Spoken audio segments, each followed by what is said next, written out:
10 నెలల్లో తెలంగాణ ఏం కోల్పోయిందో ప్రజలకు తెలిసిందన్న కేసీఆర్ కామెంట్స్ కి కౌంటర్ ఇచ్చారు సీఎం రేవంత్. 10 నెలల్లో కేసీఆర్ కుటుంబంలో 4 ఉద్యోగాలు మాత్రమే పోయాయని, ప్రజలంతా సంతోషంగా ఉన్నారని ఆయన అన్నారు. ఏం కోల్పోయారో ప్రజలకు తెలిసిపోయింది. మనం ఏం హైరాణ పరిశ్రమ అవసరం లేదు. ఏమన్నా చూసుకుంటుంది ఆడని గడిచేటారు 11 నెలలు కదా ఇప్పుడు అయిపోయి ఇంకేముంది. 6 నెలల ముందు మన ఎలక్షన్లు లేదు.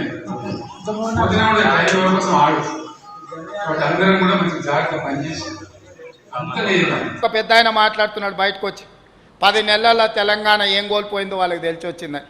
ఏం కోల్పోయిందా? మీ ఇంట్లో 4 ఉద్యోగాలు కోల్పోయారు. అంతకుమించి తెలంగాణ సమాజం ఏమైనా కోల్పోయిందా? తెలంగాణ సమాజంలో వేలాది మందికి ఉద్యోగాలు వచ్చినాయి.